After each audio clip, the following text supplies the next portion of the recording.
Hello student, आज हम एक नया टॉपिक शुरू कर रहे हैं।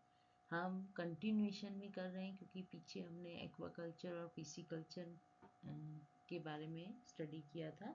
फिर हमने टाइप ऑफ पिसिकल्चर किया था कि रेयरिंग फैसिलिटी कैसी है। पोंड होते हैं, केज होते हैं, पेन होते हैं, रेसवे हैं।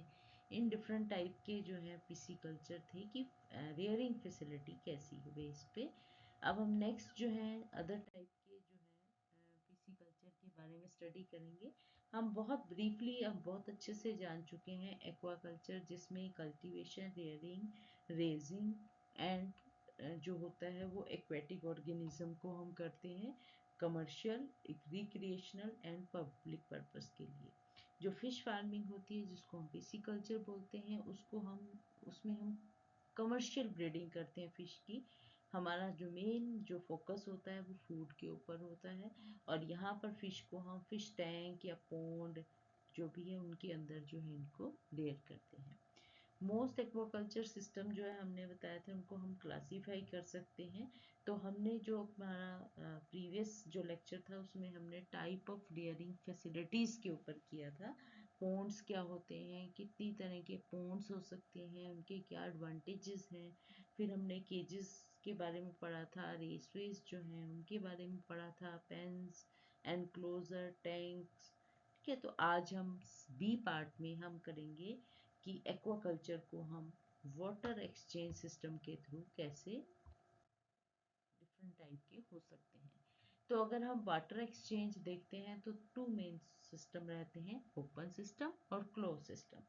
ओपन सिस्टम, इसमें क्या होता है कि जो एक्वेटिक ऑर्गेनिज्म होते हैं उनको एक पर्टिकुलर एरिया के अंदर कन्फाइंड किया जाता है विद इन द फॉर्म।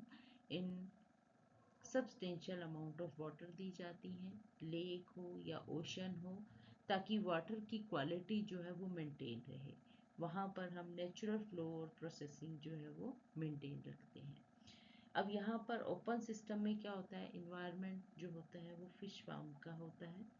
यहाँ पर कोई आर्टिफिशियल सर्कुलेशन ऑफ वाटर नहीं होती है, ना तो हम पानी के अंदर करते हैं ना सिस्टम के अंदर जो है की जाती है। देर आर इंटेंसिव सिस्टम होता है, और एग्जाम्पल है open system is the case system.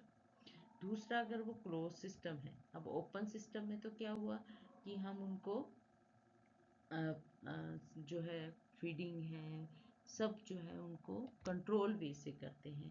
उनको वाटर की जो रिक्वायरमेंट है, उनके प्रोटेक्शन है, वो सब जो है वो कंट्रोल वे से रहता है। क्लोज सिस्टम के अंदर जो रिसर्कुलेटिंग सिस्टम होता है, यहाँ पर जो सिस्टम होता है वहाँ पर मिनिमम कनेक्शन होता है विद द सराउंडिंग इन्वायरमेंट, और यहाँ पर जो सोर्स ऑफ वाटर जो होता है वो ओरिजिनल वाटर सोर्स रहता है। ये सिस्टम जो है यहाँ पर मिनिमम एक्सचेंज होता है वाटर का, चाहे वो प्रोडक्शन साइकिल हो, इसीलिए इसको हम क्लोज सिस्टम बोलते हैं। एडवांटेज क्या है, हार्वेस्ट जो है बहुत इजी होता है, और पूरा कंट्रोल होता है वाटर की कंडीशन के ऊपर। स्टॉकिंग की डेंसिटी भी हाई रहती है, रिक्वायर्ड जो है मिनिमम वाटर की रिक्वायरमेंट जो है वो रहती है। फूड और ड्रग्स जो हैं वो एफिशिएंटली एडिड किए जा सकते हैं सिस्टम के अंदर, क्योंकि क्लोज्ड सिस्टम है।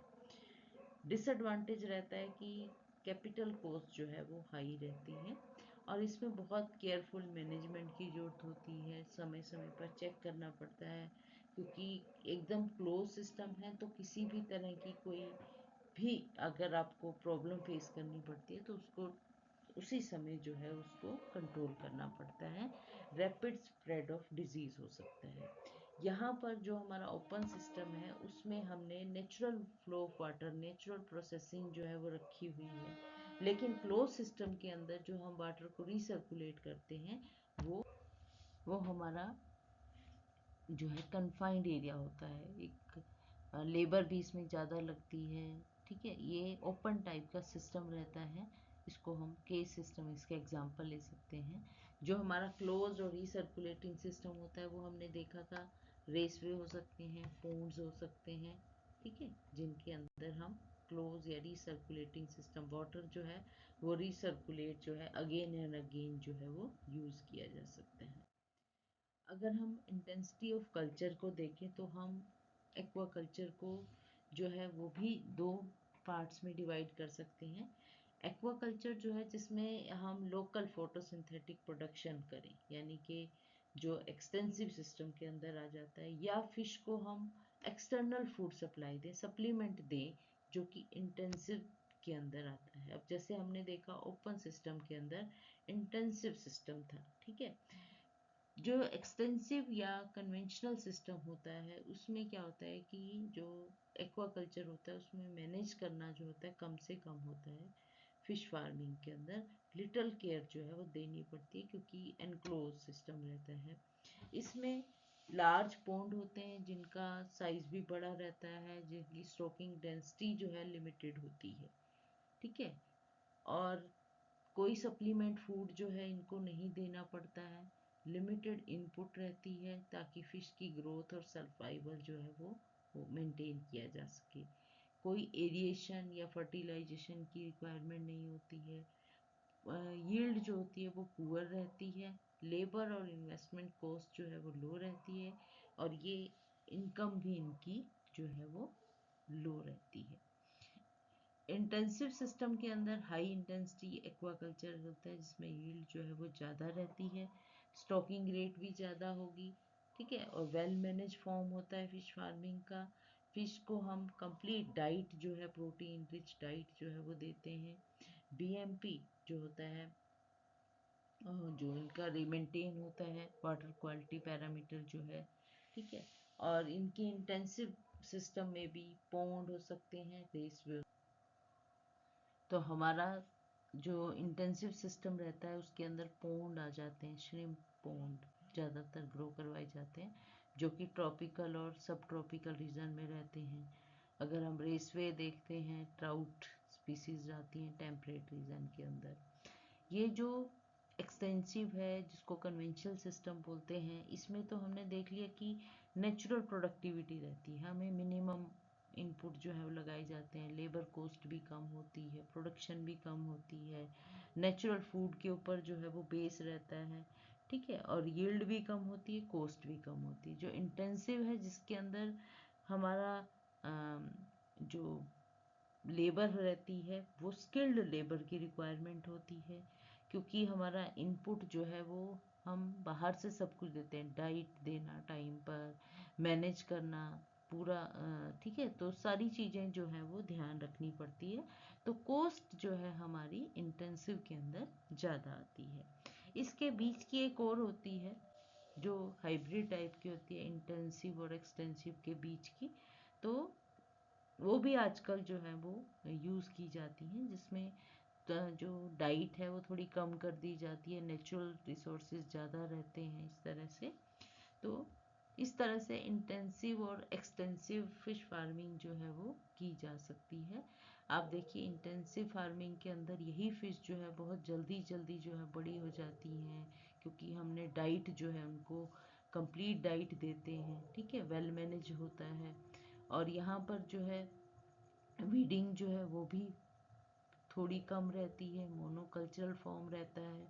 यहाँ पर जो वेस्ट है उसको इजी जल्दी जल्दी जो है रिमूव कर लिया जाता है। तो जो एक्सटेंसिव फार्मिंग है उसमें क्या होता है, डिले हो जाता है, चाहे वो ग्रोथ डिले है क्योंकि नेचुरल फूड सप्लीमेंट पे बेस है वो, ठीक है। इसके अंदर हम लार्ज मिक्स्ड स्पीसीज रहती हैं क्योंकि नेचुरल स्पीसीज हैं, वीडिंग भी ज़्यादा होती हैं, ठीक है। तो ये है हमारा इंटेंसिटी ऑफ कल्चर।